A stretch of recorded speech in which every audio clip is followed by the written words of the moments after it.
All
right, we're live.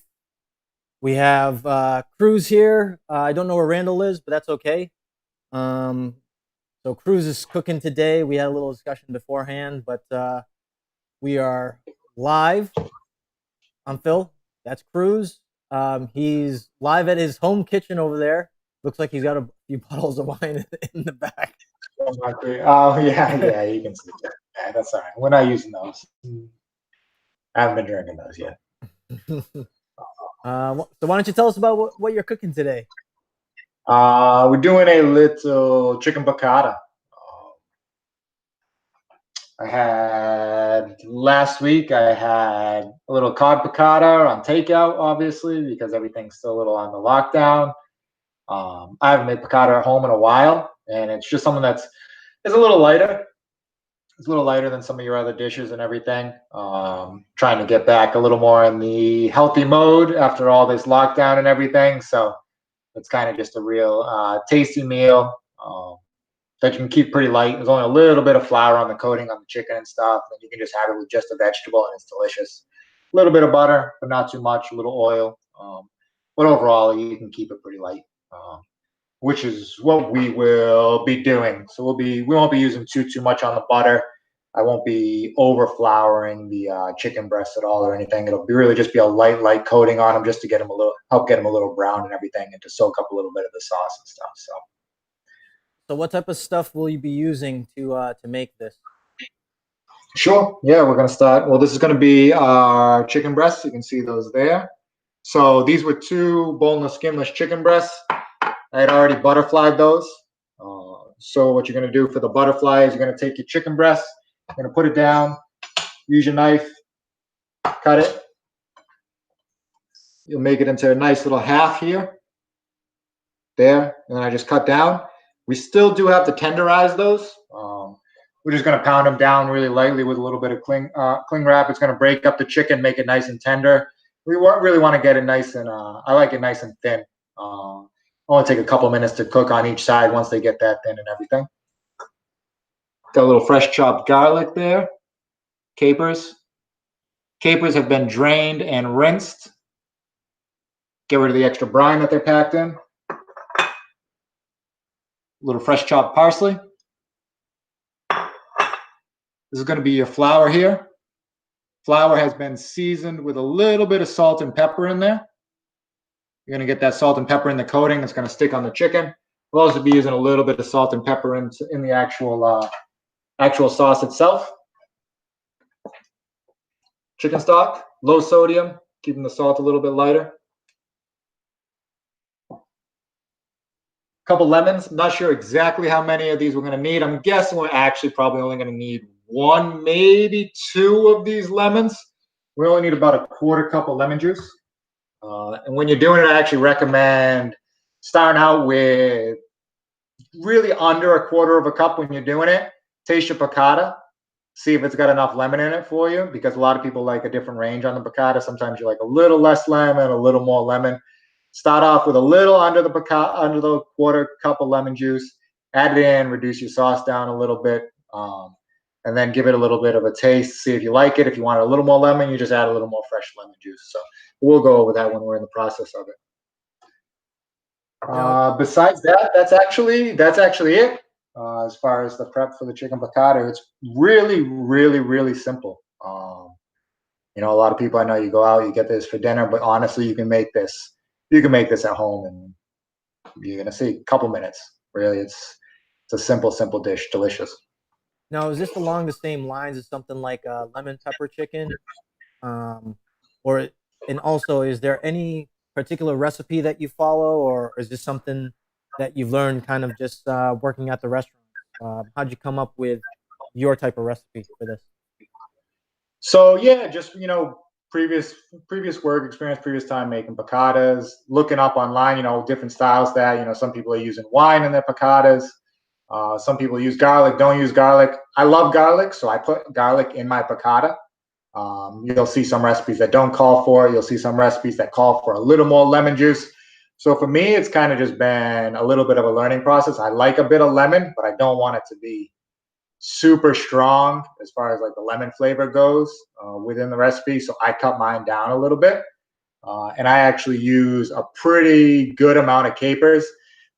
This just 2 servings. I'm going to be ended up using about 2 to 3 tablespoons of capers for me, because I love capers. It adds that Mm. nice little bit of salt. I just love.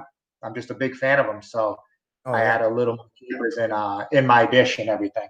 Um, and that's it. That's just from going along, trying, doing stuff at home, So, finding out what works for you and what you like. so what makes something a piccata and not like another type of dish? Like, how do you distinguish a piccata? The big thing about the piccata is going to be really the lemon juice and the capers. Is going to be the big piece about the piccata. With like a lemon pepper chicken, lemon pepper chicken, you're really usually not going to see any of the capers or anything in there. Mm. Uh, the and a lot of times with a lemon pepper chicken, you really begin a lot of the pepper maybe just on the chicken and everything. Mm.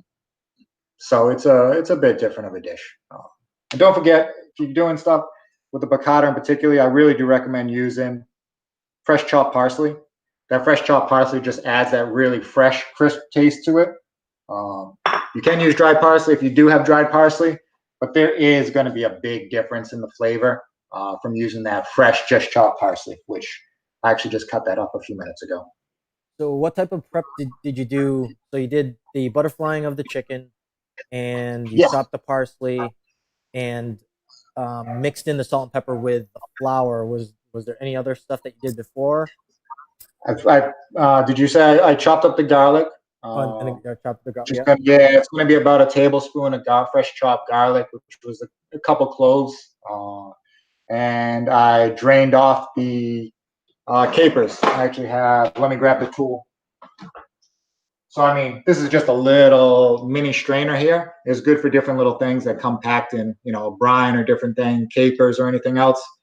So I just dump the capers in here, and I can run it under a little bit of cold water just to rinse off the brine, extra brine. The capers are already going to be a little salty themselves, so that extra brine just adds a lot of sodium, a lot of salt into the dish, which we don't really want that much salt in there. So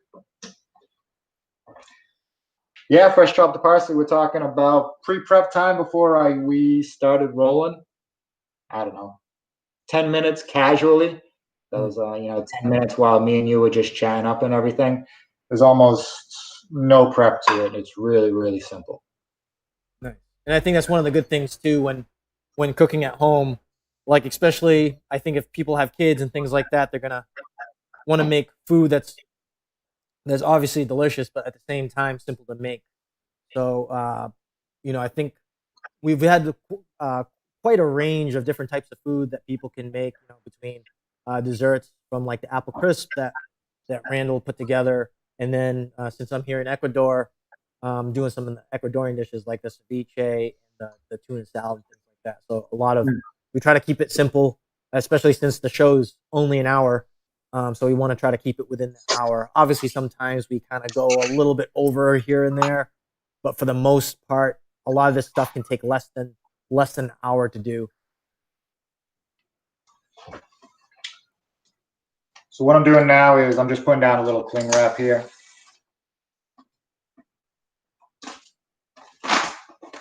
And the picatta, that's one of the things that it's known for, right? It's like that you actually tenderize the meat.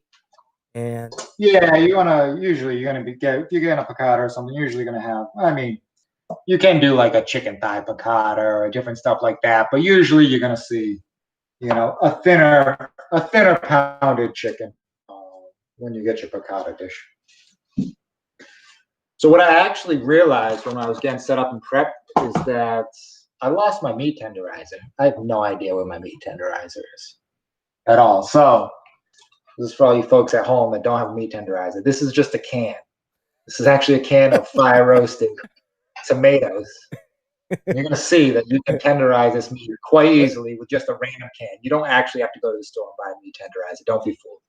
Now, a nice heavy one does make it way easier. You can just tap, tap, tap, tap, tap. This doesn't have quite the heft that you'd like to it, but we'll work around and it. it's got the little was it like the groove things or the little spikes? Hey, a little tap, tap, tap, or we'll be fine. Nothing to worry about there. So I'm gonna start tenderizing this up, and then we'll start coating these. Oh, so anyone who's watching, happy Memorial Day. Cruz, happy Memorial Day as well. It is happy Memorial Day. Happy Memorial Day. That is right. So we have the two pieces there. Just there's a cling wrap that's folded up and over the top of it, just to keep your utensils and everything clean. We're just gonna get a light pound here, just using the side of the can. It's a nice even. We're not looking to pound this thing into oblivion. We're not looking for paper thin. We're just looking to break it up a little bit, make it nice and uniform. The other thing that this does too when you pound is it makes your butterfly chicken really uniform. So it's going to cook through the same time, nice and even across the whole way. Well, I think that's a good point too. I think with something like a dish like this is that because it's butterflied and then it's also tenderized, it's almost going to cook faster, but also cook a little bit more evenly on the pan compared to like if you had like a full chicken breast. That was actually one of the issues that I ran into with like the grilling, that the pieces of the chicken were cut so large that it took a long time to cook. And on top of that, it's tougher to, I guess, balance out the texture of the chicken if it's not cooking evenly throughout. Yeah, I'll show this. So you can see that now, nice, even. Going to be a couple minutes on each side to cook that. Before, that was 3-4 times as thick, one single breast. On the stovetop, that's, you're going to be dealing with uneven cooking. It's going to be 15 minutes or so on a stovetop, just trying to cook through that, trying to keep it and turn it at a low heat. Tough to get a nice crisp brown coating on the outside of that without burning it off. If you do a little bit of flouring on the outside of it too, because the flouring, the batter on the outside is gonna start to really brown and darken up way before your chicken's ever cooked through if you're trying to cook a whole full thick chicken breast.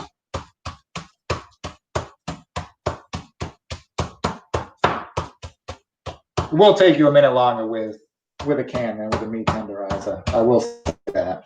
Meat tenderizers have a lot more weight to them. They kind of a couple whacks and you're through. So just out of curiosity, what would you serve this with, like on the side?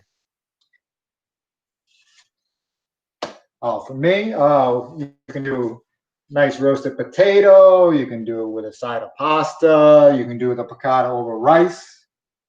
You can go, if you're trying to stay, really light, and if you're trying to really stay on like your keto, you could, instead of using, so I use, a traditional white flour. You could use an almond flour.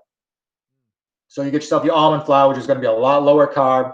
You can do that for your batter and your coating. On top of that, you just have capers and garlic.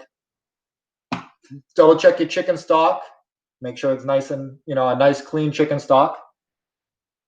Lemon juice. Serve this up with a vegetable, just a vegetable on the side, whether it's roasted Brussels sprouts or steamed broccoli or anything. You can add a little bit of the piccata sauce right over the steamed broccoli. Add a little flavor to that, and you have a nice light dish. So that's it for pounding. Pretty simple. And just throw the saran wrap away. I think it's very interesting that you always bring up the keto time thing and add that option. I think it's a good points that you bring up. Yeah, it's just a quick, simple, you're talking about like one change in the dish. Just switch up the type of flour that you use from a regular flour, and, you can make this meal and really be under. So we're just going to drench these real quick. And that's in the flour. Yep, it's going to be in the flour. Nice and light coating. You're really just going to want it to give a nice little brown. There's almost nothing on there. Now, is this being fried in the frying pan, correct? It is. We're going to fry it in a little bit of olive oil with a little bit of butter. I was going to say the butter will add kind of that, a little bit like that sweet, buttery flavor, and then olive oil has that, like. You get the butter, will stick to the coating a little bit. So, you're going to add a little bit. The butter's going to add, and the oil's going to add a little bit on the calories, but it's also going to add a lot on the flavor. A lot on the flavor of the chicken. So is that also like an alternative as well? Like if someone wants to cut down on the fat, they would just use olive oil? Just use your olive oil, or you can use a coconut oil. Coconut oil is great for frying. It has a much higher flash point. You shouldn't have to worry about your flash point with frying these too much because they're pretty thin. So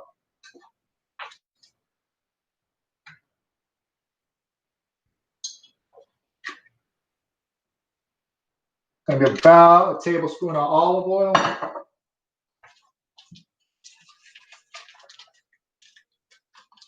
I'm actually going to do this even a bit lighter. I'm only going to be putting in about a tablespoon of butter in this. Now, did you already have your sides made or no? I do have some broccoli actually already made. I have some broccoli for my weekly meals already made. So this is going to be dinner tonight. So I'm going to be having probably one of these chicken breasts, so 2 of the butterflies, with a little bit of broccoli, and I have some Japanese yams or Japanese sweet potatoes, which are my favorite. Wow.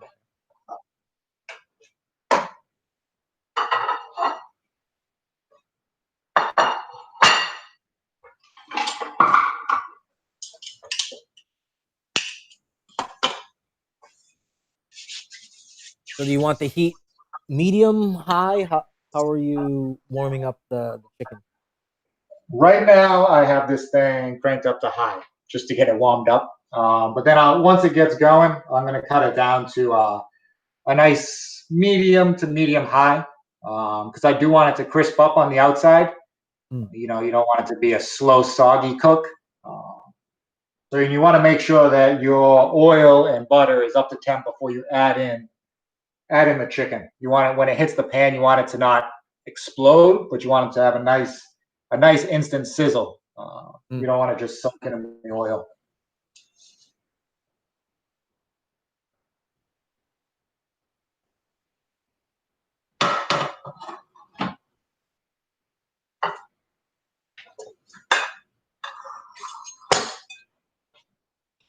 So I was thinking probably today, Randall probably doesn't have the day off.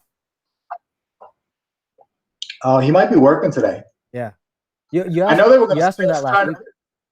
Well, they were starting to open back up, right? And they were going to start expanding their hours. And then plus, Memorial Day is usually a big day over there. Yeah. Or in that area.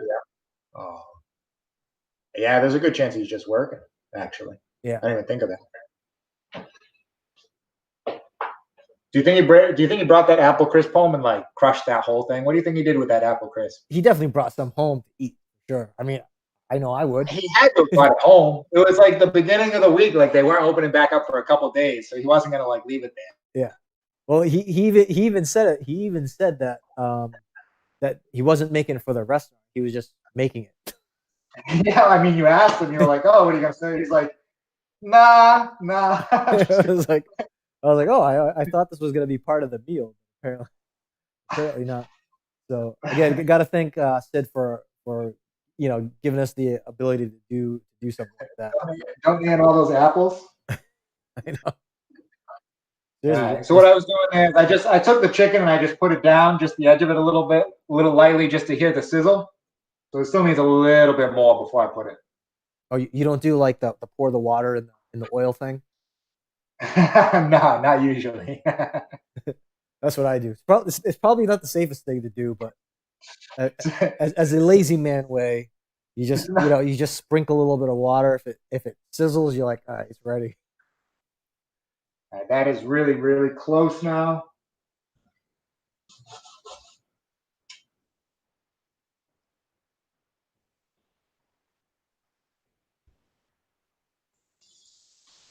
Oh yeah, I can hear that.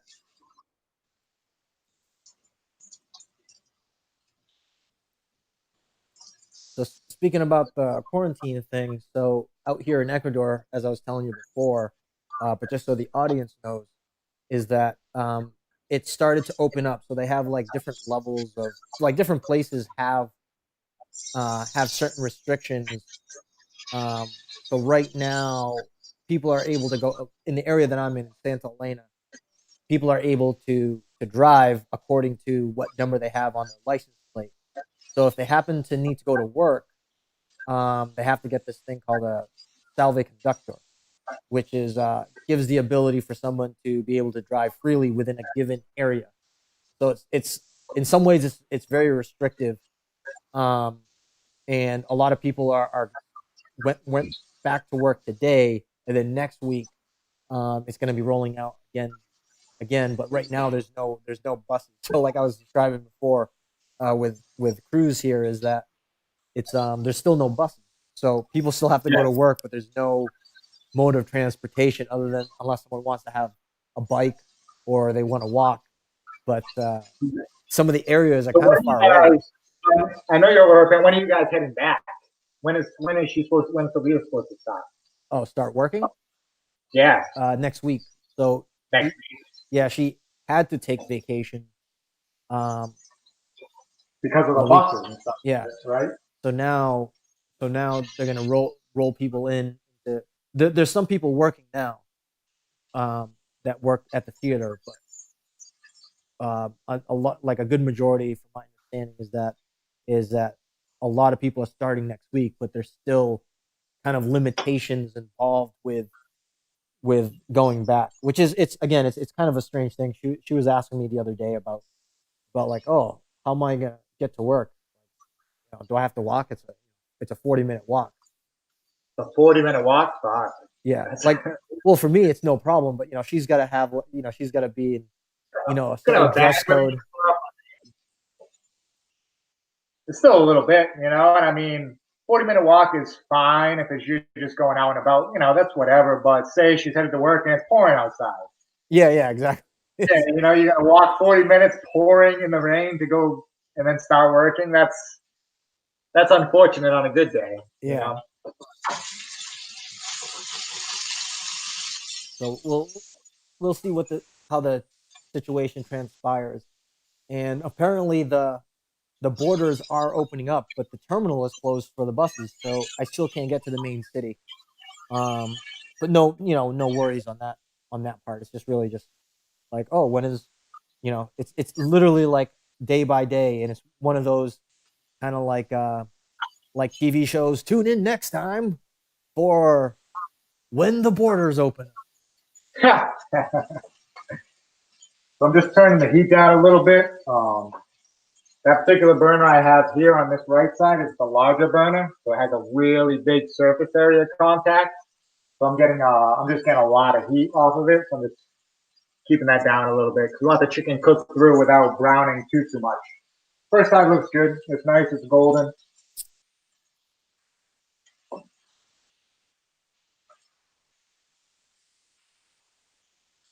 So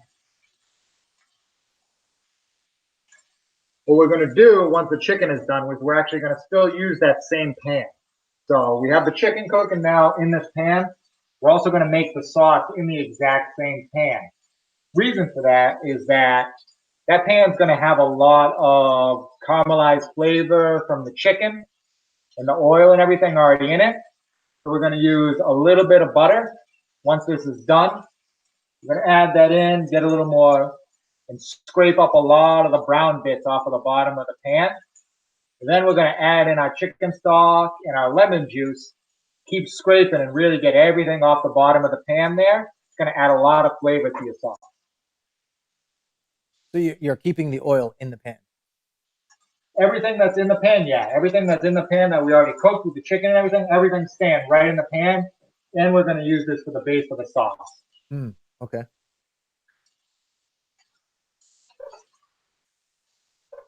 Not only does it add a ton of flavor, it's less dishes. So that's also good too.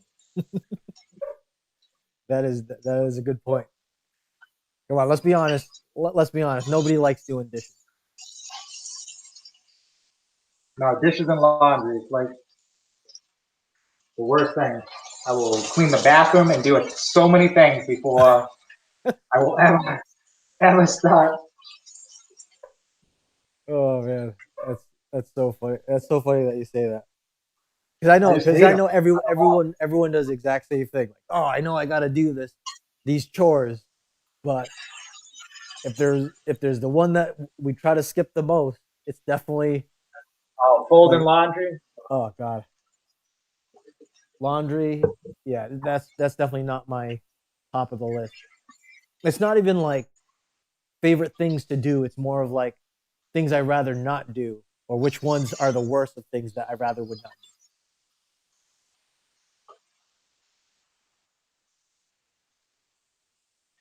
All right, this first batch of chicken is just about done.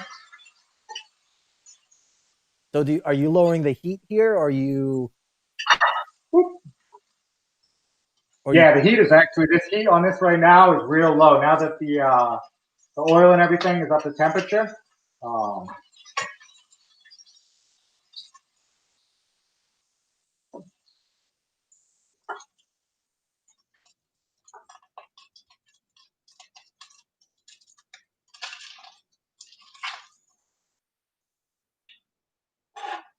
I'll bring the heat back up a little bit with the new batch of chicken.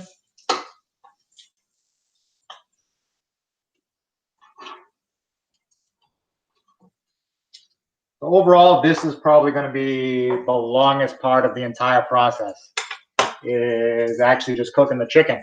Depending on how much you need, you know, this is going to be the 2 chicken boneless skinless chicken breasts, which was like 1.25 pounds between the 2 of them, butterflied up with the 4 servings. You know, this is probably 2 to 3 people or so worth of chicken, I would say. 2 adults, maybe 2 adults and 1 kid. So then, depending on the size of the pan, depending on how much chicken and everything, you could be cooking, 3 or 4 batches of the chicken, which is really, because that's like the longest process of the whole thing. Once your chicken's cooked, set aside. You want to try and keep it a little warm. Once we start making the sauce is going to be done in 6-7 minutes at the most. Add the chicken back in, and then we're serving it. So it's just really, this is going to just take a minute. You can, if you wanted to, you can prep the chicken, light breading and everything. And if you really wanted to reduce all the oil and everything, you could cook it on a sheet pan in the oven and cook it that way. I don't recommend it. Pan seared and getting all that flavor in the pan to use that to make the sauce and everything is by far the best way to go. But if for some reason you did have to make a lot of the chicken, you could go with a sheet pan. It's only going to be 20 minutes in the oven or so, and save yourself a lot of time with a big batch of it. I was just gonna say the texture would be more different than yeah, it would be a lot different. I really don't recommend it, but sometimes if you're making dinner for like 6 or 8 people, cooking that many batches of chicken, well, I would get at least 2 pans going if you have to do that many. I would not just do the 1 pan. I would get a couple pans going. So I mean, if you're putting it in the oven, are you still using flour? on the surface of the chicken? You could still use the flour, so you could still use a little bit of the flour and just let it bake up. I probably wouldn't use that. What is that? Oh, so Is that a fish? yeah, the audience can't see this, but this is a El Dorado fish. Oh, nobody can see you right now? No, it's only they can only see you somehow. So Google Meet doesn't allow the ability for switching like the videos, like So between I can people. see Korea this whole time with Phil. Yeah. You just randomly into the screen just comes a bucket with like a huge fish tail flopping out of the thing. I don't even know where. No, it's not moving. It's Was dead. that caught or purchased? It's up. ¿Tú comprar en la mercado? En la playa. De otra persona. Otra persona por vida con Miguel. Oh, bien. Oh, muy bien. Muy fresca. Sí, muy interesante. Who caught it? Someone at Sophia's brother's work gave a fish, the El Dorado. Yeah, Sophia's happy. I've never heard of that type of fish. Have you ever heard of that type of fish before? Is that just like a local to Ecuador area? I don't know if it's another name for it. They serve a lot of food with that type of fish here, so I'm guessing it's probably more bountiful like over here. But as far as like, it's the first time I've ever eaten that type of fish is here, and the first time I've actually seen like the whole fish. It's like, oh, okay, that's new. It doesn't have like the same type of scales that you would find on certain fish. It's very like it has like a thin skin, it has a lot of bones actually, but it's wicked good. The mother makes a soup. I want to say it's called encebollado, which is something that they usually eat for breakfast. Which is it sounds strange to eat like soup, like a fish soup for breakfast, but it's super good. And they serve it with plantains, which makes it 100 times better. You know, little bit of lemon, get tons of plantains. Oh, phenomenal. So side question: when do you think normal travel, like international travel, is actually going to be open back up? Dude, End of the year, maybe. I would hope a little bit sooner than that. I mean, it's not like the situation is bad here for me, but I think it'd be nice to see everyone in person. You know, say hello, do this thing live with you in the same place. I think that'd be really cool. I think it'd be really fun. You know, so I don't know. That's a question I'm going to ask the airlines today because they canceled my flight, or they called me yesterday. They canceled my flight, so I got to return their call. It's a moving target, though, as far as you know. Yeah, it's going to change every day, all the time, you know. Yeah, and do they shut it back down at some point again too? So. Well, it's weird. I've said this before. So there's supposed to be 2 documents that I need to get to the next province where the airport is. Right. So one, the driver needs one, which is the Salve Conductor, which gives the ability for someone to travel to certain areas. The next thing is a document that's provided by the U.S. government. Yeah, that's the first 2 pieces of chicken there. So nice light brown. Yeah, that's a good color. So the other document, so there's Salve Conductor, which is an Ecuadorian document that a person driving in the country uses, and then there's a document that's issued from the U.S. government for U.S. citizens in the country. The problem is there's no confirmation on whether or not the document is cleared with the Ecuadorian government, and it also is, you know, do the authorities know about the document when I start crossing the border and stuff like that? So there's all these like weird kind of things that are happening, and then on top of that, so right now I guess the borders are open at least for Ecuadorians to come back to Ecuador. But the strange thing is too, it's like they can't come back unless other countries opened up their borders. So it's weird. It's like it's kind of like the chicken or egg. Like who's which country is the chicken, which one's the egg? How do how is it managed on international? It's very very kind of complicated. All right. So I'm going to start prepping up, getting ready to start making the sauce. So I have about 3/4 of a cup of chicken broth here. Just measured out.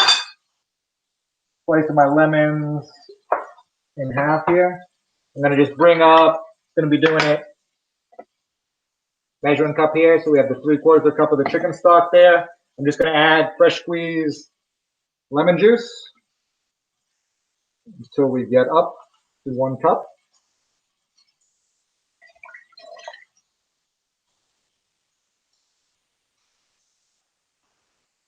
It looks like a pretty hearty press you got there. Yeah, so it's a good one. Which is actually good. These lemons are actually enormous right now. This first one almost didn't fit in. No, seriously. So that first one brought us up a good ways. I think we're going to need at least one more half, maybe another half.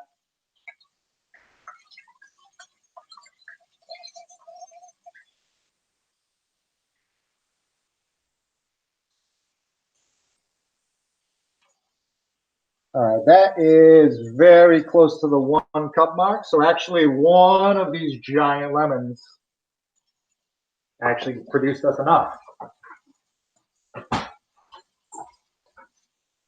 See there? Oh wow, yeah. So how many cups is that now with a lemon?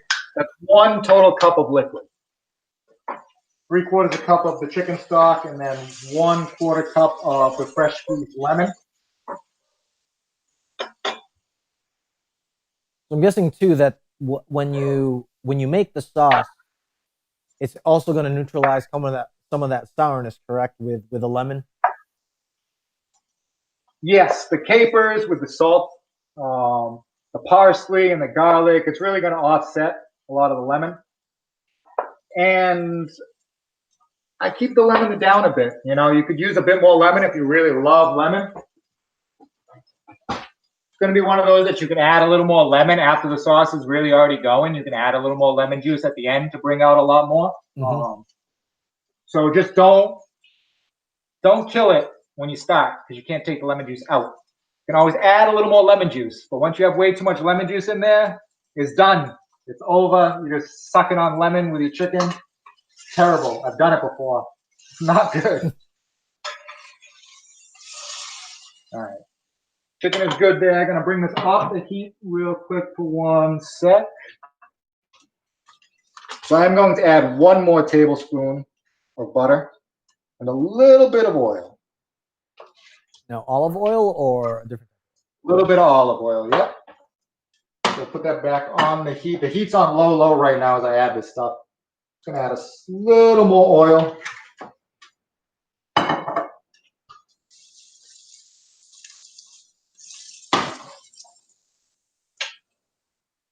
Here we go.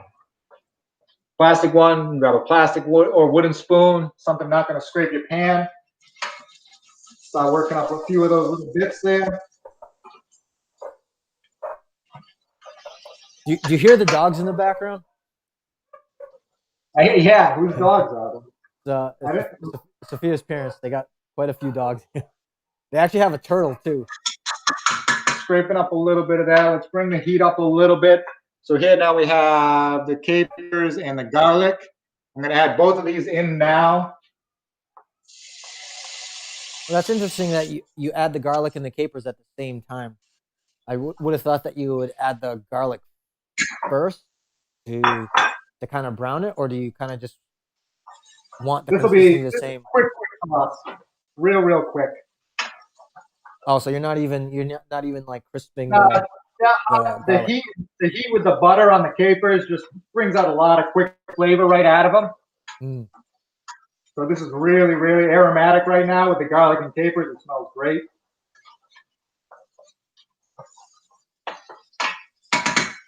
That's it. That's all we're gonna do there. Quick. Now the heat is still on low, correct? Heat is still on low. Yep. Now we've added our liquid. We're going to bring the heat up a little bit, up to about a medium. Now I'm going to start really working up the rest of the brown bits off the bottom of the pan here.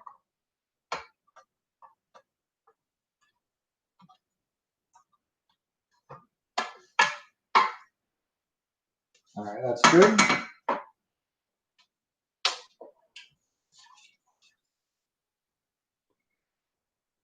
I was just thinking too, with the method that you were talking about with using the oven. I'm guessing like a lot of places that serve like a very large volume of chicken piccata, if it's part of the menu, will do the oven thing, right? Versus like doing what you're doing, putting it in the pan, frying it. Depends. If they were doing it, I would say so. If you were at like a banquet, like a wedding style banquet, they're almost definitely doing that chicken in like on sheet pans, and doing it that way. At a restaurant, like anybody that's actually serving you a decent piccata, they're doing it to order in the pans, and it's just part of the prep time and everything. When you have those pans and then 10, 15 burners going and everything, Yeah. you just crank them out. You can do 5 batches, 5 picattas on 5 burners all at the exact same time, real quick. So Yeah. it's just different dealing with the industrial setting like that. That's actually serving a decent piccata. Bulk for some other stuff, yeah, they could do it in other ways. I mean, it definitely sounds like it's definitely a good like restaurant item to have because it's fairly fast to make, especially if you have all the prep work done. Considering that the chicken is sliced or butterflied much thinner, it's much faster to cook. And then having all the other stuff like the shredded the garlic, the I'm capers. going to add 2 tablespoons of fresh chopped parsley.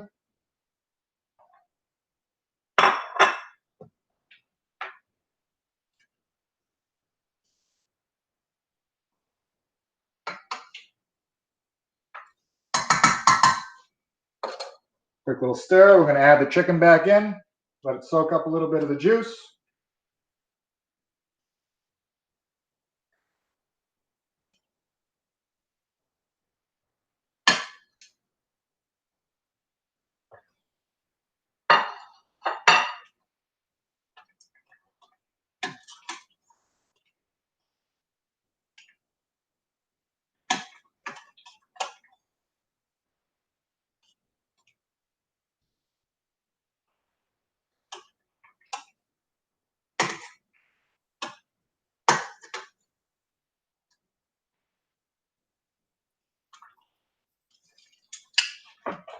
You don't want to boil your chicken, so let it just simmer for about a minute or so.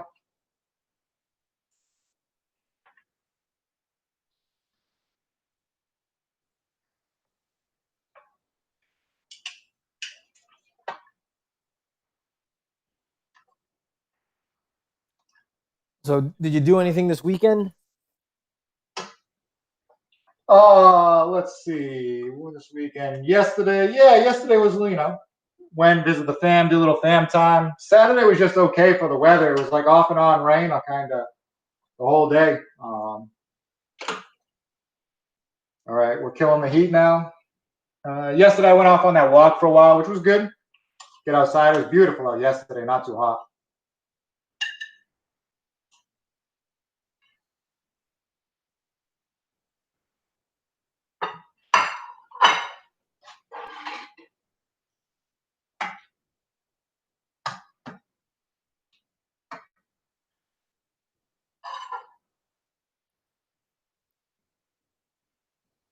I was just thinking that this would also be good I feel like as a sandwich as well.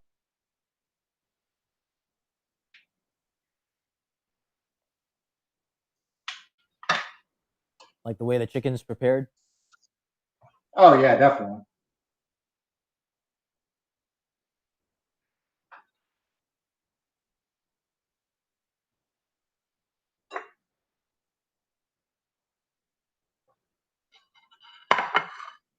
All right. Final dish there, chicken piccata. Bring it down a little bit more. Whoop. More, like go towards the top of the camera. Yeah, a little bit more. That same.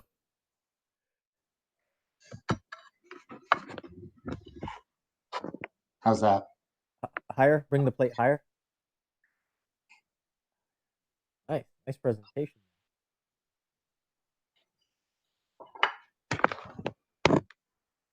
Yeah, working. I don't know. You know who's actually a ninja working a laptop camera, swinging the camera on? Randall's wicked good with his laptop camera. I don't know how he like, because I know what he can see because I see the same thing. I don't know how he knows what he's even pointing at with the laptop camera, but he's actually like really good at it. I think like he legit practice like distance. I mean, he used to do photography, so so for him like to do that, like, oh, maybe, yeah. like he's got that like photographer style about how he does things. So like he'll frame. He does really well with the framing and things like that. So I'm gonna say that he put a lot of practice into like framing the shot and getting the spot where he wanted. Also, like getting whatever the eye level is for the camera and things like that. I struggle with that as well because like that's just an issue I've always had. Like, trying to be in front of the camera, do stuff. Like I don't mind like taking pictures of people and stuff like that. Just being in front of the camera is always kind of a different beast in itself. All right. So that's a good light chicken piccata.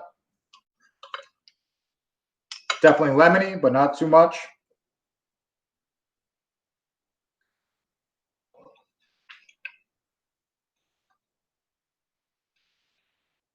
So you're just eating it straight up.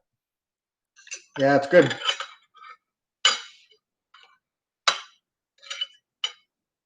Yeah, but we're talking just chicken stock, a little lemon, the capers and everything, a little garlic. Nothing crazy in there. Has a lot of flavor.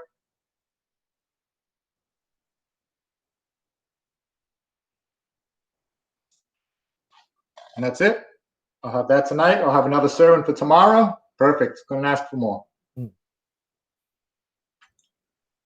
It's great. The quality of the video actually, it's weird. I don't know if it's because people are jumping online at the house and it's changing the bandwidth like between all of the different devices or anything like that, or it's just, I don't know, internet speed or whatever it is. My signal goes from me to you before you send it up, right?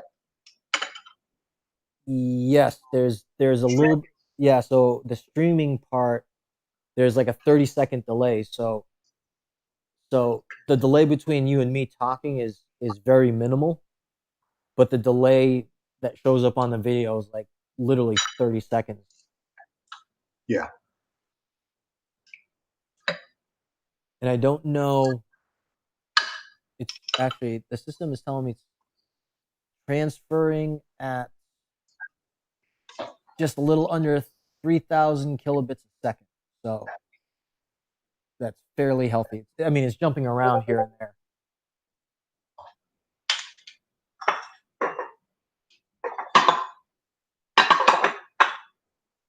Yeah. So in the U.S., things have started to open up. What, last week? Yeah. Last week they started to. Yes, they did. It's still with some restrictions. They're trying to make things work. It's not fully open, but it's not crazy or anything. Yeah. At least around here, if you go to a lot of places, they're trying to add outdoor seating because there's a little less restrictions on stuff if you're actually outside. Yeah. Still gotta have the separation and everything. They're not doing anything too much with the. You don't have to have your mask on and stuff if you at your table and everything. If you go to the bathroom and everything, you're supposed to throw a mask back on and that's it. Which is decent because that would be. I mean, who would go out and sit at a table if you want to go out to dinner, go out and eat? You had to have your mask on, except if you were eating. That'd be insane. That would be. It reminds me of Spaceballs with Rick Moranis as like he's drinking his coffee like through his helmet. Yeah. That's what it reminds me of. And if anyone has not seen Spaceballs, you have to go and see it. That's just a classic. I'm actually adding just a pinch of salt because I want it.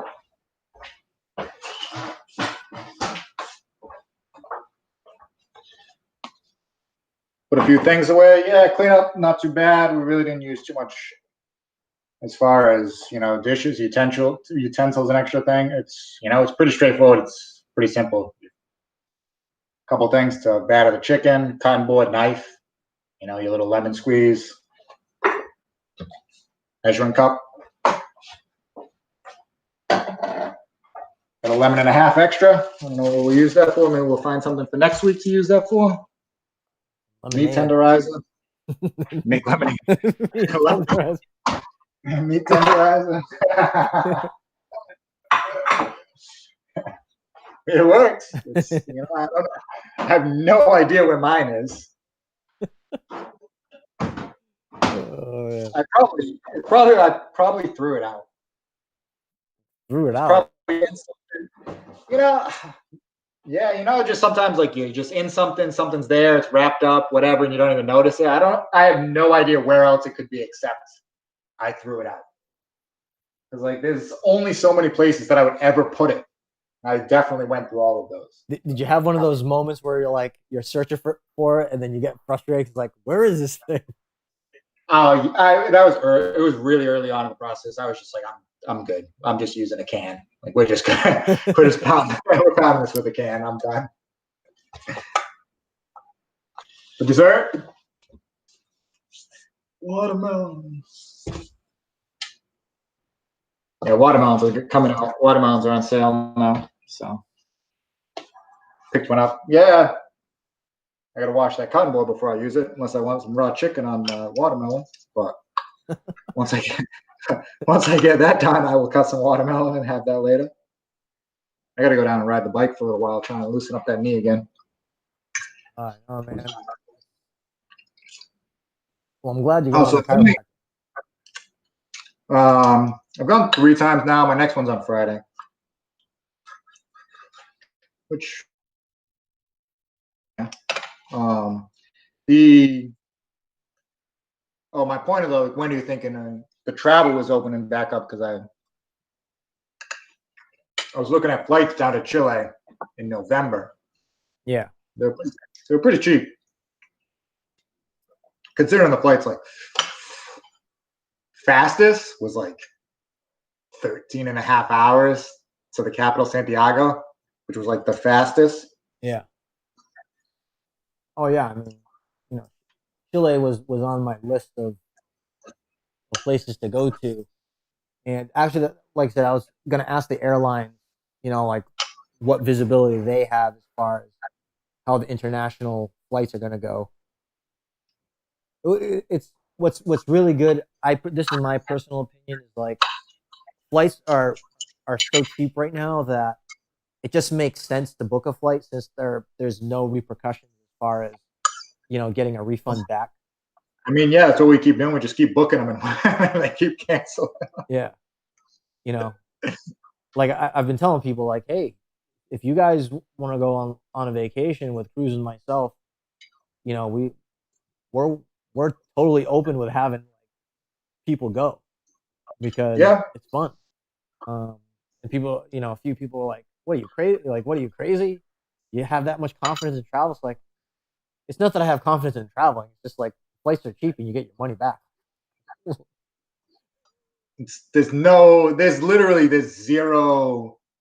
zero risk. Yeah. Worst case scenario is, and this is actually kind of a mediocre one, the flight still goes and the countries are letting international flights come in and they quarantine you when you land. Yeah. Well, yeah, that would no, go ahead. It would have to change while you were flying, because the airlines are offering free cancellation. Yeah. Meaning you can cancel on your own if you want, even if the flight is still going. Yeah. They're giving you free cancellation and free change. So if you know that they're still doing that when you're going to land, you can just cancel it. Yeah. and roll it out. Yeah. So So yeah, it would have to change while in air, yeah. which would be pretty unfortunate. Yeah. But Yeah. I mean, that would be the ultimate. Me being a prime example, like I'm here in Ecuador, I wasn't able to leave yet.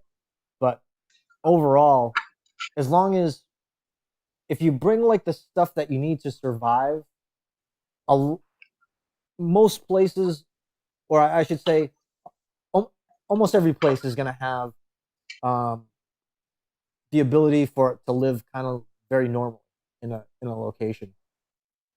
It's be like, fine.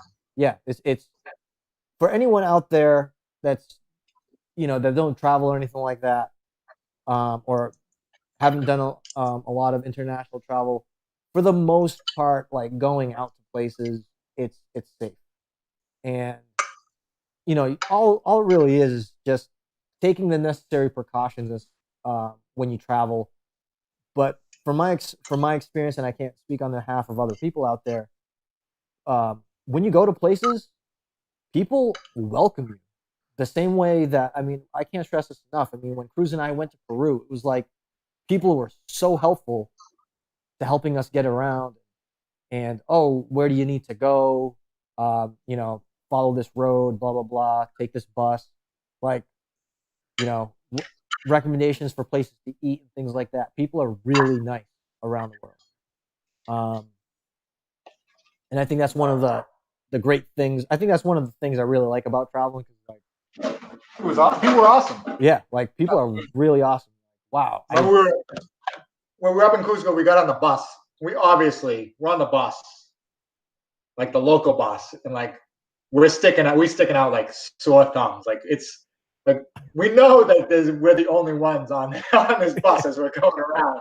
It was basically all like kids that just got out of school and like a few other like the conductor on the bus just knew instantly. It was just like, where are you guys going? Yeah. Like, where? Well, we had our back. We had these huge backpacks on. It was like, but she was awesome. She was yeah. just like, oh, like she's like, all right, you get up here. Like, all right, thanks, go up there. Like, thank you. Yes, definitely highly recommend Cusco and things like that. And I think that's one of the worst things about like what's going on right now, because the tourist industry itself is just it's on pause right now, and you can't do anything. So there's a lot of people um, that can't work because what they do is the tourist stuff. So, and by the way, yes, I know Cruz and I have said this before, but seriously, if you do the hiking tour to Machu Picchu, it's so freaking worth it. So worth it. I don't know if we actually ever said that Or at least on here. Or at least maybe we mentioned it, or we mentioned it in the recorded live videos. But all right, Yeah.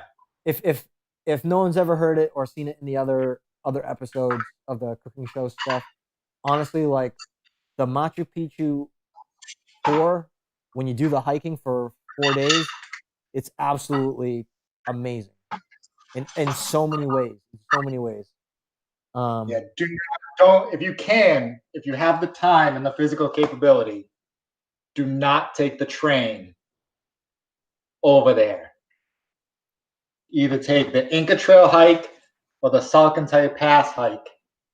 It's the only way to get over there. That hiking experience is honestly, it's actually better than Machu Picchu by Yeah. a lot. if I'm being honest, it's actually the hike and the whole experience of that is actually much better than getting there. Well, the crazy thing was everyone thought the exact same thing. They didn't want the hike to end. We all got to Machu Picchu and it was like, oh, it's all right, but the hike was just awesome. It was unreal. Yeah. And if Yeah. Really. if if someone's never been in the higher elevation, like hiking for a long period of time or walking, you really feel like in a dream state, but at the same time, your mental state is good. It's just everything just has this like different kind of sense to it. I don't know. It's really amazing. It was surreal, but it was like at the same time, it wasn't surreal. It was very just living in the moment.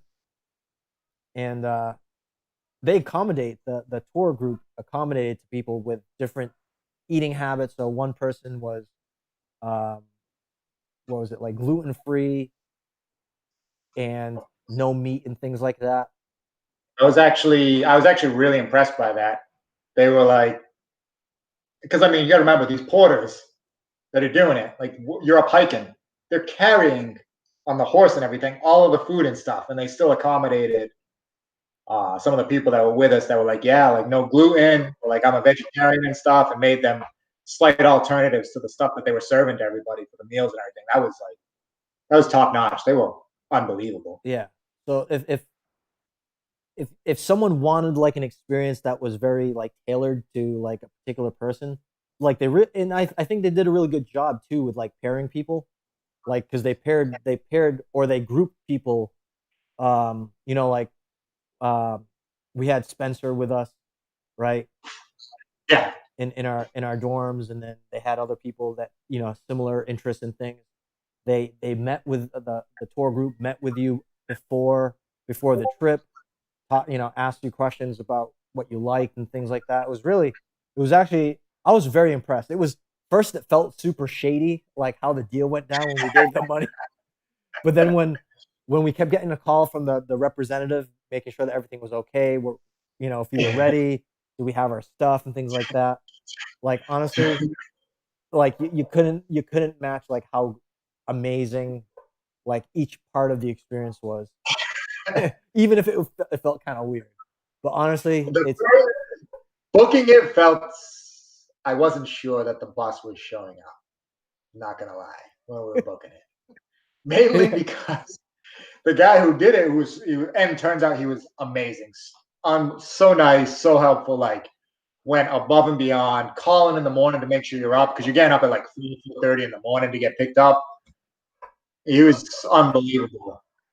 But when you get from the airport over to like a side office that he's sort of using and the names don't match, and then he double parks outside, and the police are coming to tow his car, and all that's going on, and you get like just a little paper receipt that says, "Yeah, sure, don't worry."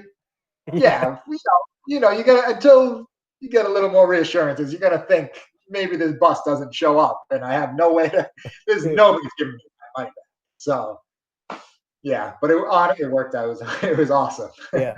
So any reservations that someone has about going to Peru and stuff like that, seriously, it's Don't book way. online. Yeah. Once you get in the city, you will absolutely be able to get a tour for a decent time that you want to go in the city itself. Don't book online; you're gonna get ripped off. Oh yeah, that's another thing too. They even accommodated to the days that we wanted to do the trip. So that was. Yeah, we were super specific. Like, no, we want to do this day, that stretch, and they were just like, "Yep, we have a spot for you." Yeah. Not even didn't even guess it at all, and we just showed up and did it. And the price compared to what you do online is not even close. Don't book online. Yeah. So it's very, there's a lot of tour groups in Cusco for these types of things. And the best I mean, what we did was we went back to the airport because we liked the people there. They were really nice and they followed through with us. But if you wanted to like take a tour, you could literally like walk the streets of Cusco and you'd find a tour place. And a lot of times they're kind of just bulked in the same area. So um so you can just literally go from one door to the next door and see which prices are the best if you're really wanting to, because they all compete with each other out there and it's very competitive. So they use was it so there's like the booking company and then there's the tour company. So they're separate groups that handle the transactions, and somehow it all Yeah, kind of works. yeah. So It seemed like there were some guys that were like some independent contractors that like they're doing the sale and are working with the tour group and like, listen, I'll give you this, and they take a cut and work back and forth. So they'll haggle, and he set us up with a good tour group. The tour group was awesome. We were going to do the same thing for the Lost City trek, is just book it down there. From yeah, what we learned is basically it don't, I mean, I guess if you have no flexibility at all and you have to guarantee it for this, sure, book online. But if you're going to any place like that and you have a little bit of flexibility, book in the cities. I mean, it's just like everything else there, kind of when you're traveling. I mean, everything's kind of negotiable. Your taxi, your cab fare is negotiable. So It's just there's a different way of doing stuff. We did so much It tackling. right? It's just a different way of doing stuff. Like, yeah, stuff is negotiable. Yeah, it's quite an experience, and I'm hoping like a lot of these places start to open up again because I'd like to get back on the road, hang out with Cruz in person. I mean, I do enjoy doing these videos, but there's definitely nothing like having your buddy right next to you, and then you're having like the same kind of experience, and obviously it's like you get a different perspective from it, and then it's a lot of it's just like that's one of the great things about traveling. And by the way, yes, I do promote the whole digital nomad lifestyle, things like that.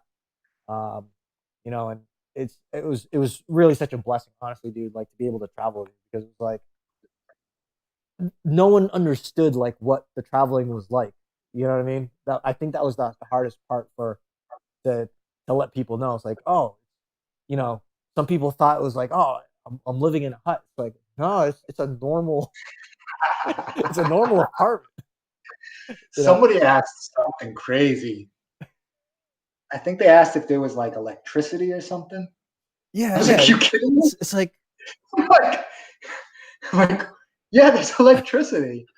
There's like direct TV satellites too. Like, what are you talking about? Like, yeah, there's like definitely some like real rustic areas when you're out hiking up and over, of course. But if you're in Cusco, the city of like 500,000 people, like it's spread out. It's still like way up in the mountains. It's gorgeous, but it's a normal place. Like it's like yeah. It's just very bizarre. Like when some like questions like that pop up, it's like, what? Oh my god! It's like, yes, these people are on Facebook. These people have phones. They all have WhatsApp. Like yeah, I they don't all know if you have know this, WhatsApp. they all have WhatsApp. So like it's fine. Yeah. Don't worry about it. The U.S. is the only place that does not use WhatsApp, which is like as like the norm. Yeah, like here, dude. That's like their normal phone. Is Yeah. Like, I mean, here that Sophia's parents do have a phone. But as far as like phone calls, dude, everyone's using WhatsApp. It's kind of like the go-to standard. WhatsApp, right? What is it? Parents use WhatsApp, right? Oh yeah, I think they're probably using it right now. So you're talking about what are they in their 60s or so? I would say, Yeah, right? yeah, 50s? in their 60s. Yeah. Yeah. So you're talking about 60s in Ecuador. Like their go-to is WhatsApp. Yeah. And people are asking me if there was electricity. It's oh man, like I kind of wish like people would just come out with us, for at least a couple of weeks just to see what it's like. And they had that at one of the hostels that we stayed at had like a sign on the wall that said, everything that you thought of was like anything that you thought of about traveling is not true until you actually get there and you realize it's something else. Oh, about a place, yeah. Yeah, you just don't know what the place is like until you get there. Yeah. You can see as many pictures as you want and read about it, but it's not the same. Yeah. It's not the same. Like Succantai, the mountain is just absolutely amazing. The night sky, the stars, like the Milky Way. Like now I'm talking about this, I'm so furious and I'm stuck here right now.